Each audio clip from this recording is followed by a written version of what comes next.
Hello students, today's our topic is double refraction in calcite crystal. Exam point of view से ये जो topic है ये बहुत इंपॉर्टेंट टॉपिक है और बहुत इजी है, क्योंकि इससे पहले का सारा बेसिक आप जो पढ़ चुके हैं वो सारा यू का यू कंसेप्ट जो है हम यहाँ पे यूज़ करने वाले हैं।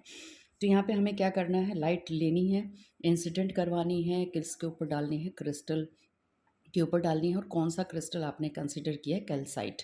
और कैल्साइट कौन सा है आपका, यूनिएक्सियल। तो जैसे ही लाइट इस यूनिएक्सियल क्रिस्टल के अंदर एंटर करेगी वो दो पार्ट्स में जो है आपकी डिवाइड हो जाएगी, स्प्लिट हो जाएगी। एक पार्ट आपका कहलाएगा ओ रे, जो बहुत तेज़ी से चलेगा, और एक जो पार्ट आपका है वो कहलाएगा आपका ई रे, जो थोड़ा सा स्लो चलेगा as compare to this extra ordinary ray. जो ओ रे है वो जो एक्स्ट्रा ऑर्डिनरी रे है, आप देखेंगे हर डायरेक्शन के अंदर उसकी जो वेलोसिटी है वो सेम है। और जो आपकी ई रे है वो आप ये देखेंगे कि अगर आपने एंगल में चेंजेस कर दिए तो जो रिफ्रैक्शन है वो डायरेक्शन के साथ लगातार उसका जो अगर आप अलग अलग डायरेक्शंस में देखेंगे तो उसकी ई रे की जो वेलोसिटी है वो लगातार चेंज हो रही होगी। तो ये जो रेज हैं आपकी, जब आप कैल्साइट क्रिस्टल में से पास होने के बाद देखेंगे तो ये एक दूसरे के पैरेलल नज़र आएंगी। और एक दूसरे के पैरेलल तो साथ साथ होंगी ही होंगी, साथ में इंसिडेंट रे के भी पैरेलल होने वाली हैं। तो इसको आप इस डायग्राम से समझ सकते हैं।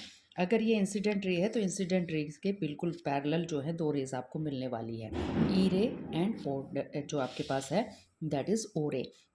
तो दो रेज़ आपको मिलने वाली हैं। तो इसको जो है आप ऑलरेडी मैं इसको समझा चुकी हूँ, दोबारा फिर देख लीजिएगा। पेज के ऊपर आप एक डॉट बनाइए या क्रॉस बनाइए, कैल्साइट क्रिस्टल को रख दीजिए। और कैल्साइट क्रिस्टल को कैसे रखिएगा कि जो प्रिंसिपल सेक्शन है वो जाए। और प्रिंसिपल सेक्शन कौन से वाला सेक्शन है, जिसमें ऑप्टिक एक्सिस आएंगी और दो अपोजिट जो सरफेसेस हैं उनके परपेंडिकुलर आएंगे। तो बार बार ध्यान रखिएगा ये चीज़। तो जब आप वो वाला सरफेस रखेंगे तो वो सरफेस रखने के बाद आपको मिलेंगी दो इमेजेस, एक मिलेगी ओ रे की वजह से, एक मिलेगी आपको ई रे की वजह से। दोनों की जो इंटेंसिटी है वो ओरिजिनल से तो कम होगी, क्योंकि लाइट दो पार्ट्स में डिवाइड कर रहे हैं आप, तो ओरिजिनल इंटेंसिटी से तो आपकी जो इमेजेस की इंटेंसिटी है वो कम होगी ही होगी। और अगर आपने बाय चांस ओ और ई को ज्वाइन कर दिया, दो इमेजेस जो आपने बनाई हैं उन दोनों को अगर आपने ज्वाइन कर दिया एक लाइन से, तो वो लाइन आपको हमेशा प्रिंसिपल सेक्शन के ऊपर मिलने वाली है। और अब क्या कीजिएगा, क्रिस्टल को रोटेट कीजिएगा। तो क्रिस्टल को रोटेट करेंगे तो आपको पता है कि जो ऑर्डिनरी जो आपकी इमेज है वो तो मूव करेगी नहीं, और जो आपकी एक्सटर्नल ऑर्डिनरी इमेज है वो सर्कल के अंदर मूव करना स्टार्ट कर देगी, और वो इमेज आपकी स्टेशनरी रहेगी। तो इससे हमें पता चलता है कि जो वेलोसिटी है एक्स्ट्रा ऑर्डिनरी रे की डिफरेंट डायरेक्शंस में डिफरेंट है, क्योंकि वो मूव की जा रही है। और जो ऑर्डिनरी रे की डायरेक्ट जो आपके पास वेलोसिटी है सेम जो है वो सेम रहती है आपकी सारी डायरेक्शंस के अंदर।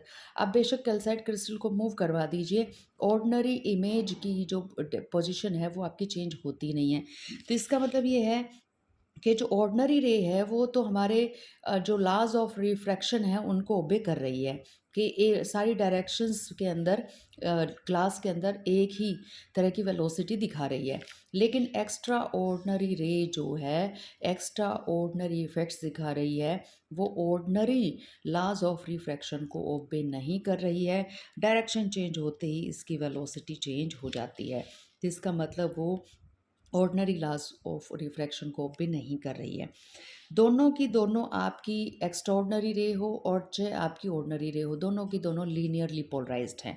अब लीनियरली पोलराइज्ड का मतलब आप समझ जाइएगा, ये ऑलरेडी हम बेसिक्स में पढ़ चुके हैं, हम इलेक्ट्रिक फील्ड के वाइब्रेशन से यहाँ पर इसको रिलेट करते हैं। जो आपकी एक्स्ट्राऑर्डिनरी रे है उसकी जो वाइब्रेशंस हैं वो parallel to the principal section रहेंगी, और जो आपकी ऑर्डिनरी रेज हैं वो रहेंगी आपके perpendicular to the principal section. तो इसको देखिए आप किस तरह से समझ सकते हैं। हमने इसको यहाँ पे हमने ये कंसिडर किया था कि आपने जो है एक जो है डॉट बनाई थी पेज के ऊपर, और उसके ऊपर आपने क्या रख दिया था, आपका कैल्साइट क्रिस्टल रख दिया था। कैल्साइट क्रिस्टल का कौन से वाला पार्ट आपने रखा था, प्रिंसिपल सेक्शन वाला पार्ट रखा था, तो आपने रख दिया प्रिंसिपल सेक्शन। अब ये देखिए पैरेलल टू पेज ही तो लाई कर रहा है ना, या फिर आप ये कह सकते हैं प्रिंसिपल सेक्शन का वही प्लेन है जो आपके पेज का प्लेन है। पेज के ऊपर ही अगर इलेक्ट्रिक फील्ड वाइब्रेट कर रही है तो मैं इसको नाम दे दूंगी एक्स्ट्रा ऑर्डिनरी रे। पेज के बाहर, पेज के अंदर अगर आपकी जो इलेक्ट्रिक फील्ड है वो वाइब्रेट कर रही है, तो ये मेरी जो रे बनेगी वो बनेगी एक्स्ट्रा ऑर्डिनरी रे। तो ये वाला जो आपका रिप्रेजेंटेशन है वो ऑर्डिनरी रे के लिए है, और डॉट वाला जो रिप्रेजेंटेशन है, सॉरी, जो ये वाला रिप्रेजेंटेशन है वो एक्स्ट्रा ऑर्डिनरी रे के लिए पेज के ऊपर ही है, और पेज से बाहर और पेज के अंदर जो जा रही है वो आपकी कौन सी रे हो जाएगी, वो आपकी ऑर्डिनरी रे हो जाएगी।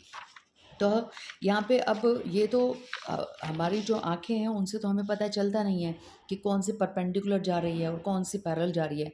हमें तो 2 डॉट्स नज़र आएँगी। तो इसका कैसे पता लगा पाएँगे कि ये जो आपकी ऑर्डिनरी रे और एक्स्ट्रा ऑर्डिनरी रे है, ये किस-किस डायरेक्शन में वाइब्रेट कर रही हैं। तो उसके लिए एक्स्ट्रा ऑर्डिनरी और ऑर्डिनरी रे की जो डायरेक्शंस हैं पता करने के लिए भी कि इलेक्ट्रिक फील्ड जो है किस डायरेक्शन में वाइब्रेट कर रही है, तो उसको एग्जामिन करने के लिए हम क्या करेंगे, हम पोलराइज़र का यूज़ करेंगे। तो हमने यहाँ पे पोलराइज़र लगा दिया, और पोलराइज़र के साथ साथ हम एनालाइज़र भी लगा देंगे। इसको हम पहले डिटेल में पोलराइड्स के केस में पढ़ चुके हैं। तो एज अ पोलराइज़र, जब आप जो कैल्साइट क्रिस्टल से रेज़ निकली थी ऑर्डिनरी और एक्स्ट्रा ऑर्डिनरी रे, उनको क्या करेंगे, पोलराइज़र जो है उन रेज़ के आगे आप लगा देंगे, और अब धीरे धीरे जो है पोलराइज़र को हम घुमाना स्टार्ट करेंगे। तो पोलराइज़र जैसे जैसे आपका मूव करेगा, तो ऑर्डिनरी रे की इंटेंसिटी लगातार हमारी जो है इंक्रीज़ करती जाएगी, और जिस टाइम ऑर्डिनरी रे की इंटेंसिटी इंक्रीज़ करेगी उस टाइम एक्स्ट्रा ऑर्डिनरी रे की जो इंटेंसिटी है वो डिक्रीज़ करती जाएगी। एक पोजीशन ऐसी आएगी कि आपकी जो ऑर्डिनरी रे है वो मैक्सिमम ब्राइट हमें नज़र आने वाली है, और उस टाइम जहाँ पे ओ इमेज यानी कि ऑर्डिनरी इमेज आपको मैक्सिमम ब्राइट नज़र आएगी, उस टाइम एक्स्ट्रा ऑर्डिनरी रे और एक्स्ट्रा ऑर्डिनरी इमेज जो है वो आपकी गायब हो चुकी होगी। और अगर आपने इस पोजीशन से आगे 90 डिग्री का रोटेशन और भी दे दिया, तो हमें इन्वर्स कंडीशन मिलने वाली है। अब की बार ओ इमेज यानी कि ऑर्डिनरी इमेज डिसअपियर हो जाएगी, और यहाँ पे जहाँ पे इस पोजीशन पे जहाँ ऑर्डिनरी इमेज डिसअपियर हो रही है वहाँ पर आपकी एक्स्ट्रा ऑर्डिनरी इमेज जो है उसकी इंटेंसिटी मैक्सिमम हो जाएगी। तो 90 डिग्री का ये जो रोटेशन है हमारे पोलराइज़र का, ये हमें ये इंडिकेट करता है कि आपकी जो ऑर्डिनरी रे और जो आपकी एक्स्ट्रा ऑर्डिनरी रे है वो म्यूचुअली परपेंडिकुलर हैं। कि क्या म्यूचुअली परपेंडिकुलर है, उनका पोलराइजेशन जो है उनका म्यूचुअली परपेंडिकुलर डायरेक्शन के अंदर है। अब हमने ये देख लिया था कि जो एक्स्ट्रा ऑर्डिनरी रे है उसका जो रिफ्रैक्टिव इंडेक्स है वो लगातार चेंज हो जाता है डायरेक्शन के साथ, जबकि ऑर्डिनरी रे का जो रिफ्रैक्टिव इंडेक्स है वो कांस्टेंट रहता है। और बहुत सी एक आधी पर्टिकुलर कंडीशन है जहाँ पे म्यू नॉट की वैल्यू म्यू ई के बराबर होगी, यानी कि दोनों के रिफ्रैक्टिव इंडेक्स आपके सेम होंगे। तो मैक्सिमम टाइम क्या होगा, आपके रिफ्रैक्टिव इंडेक्स में डिफरेंस आएगा, और इस डिफरेंस को हम क्या नाम देते हैं, डबल रिफ्रैक्शन कहते हैं, या इसको बाय फ्रिंजेस भी कहा जाता है।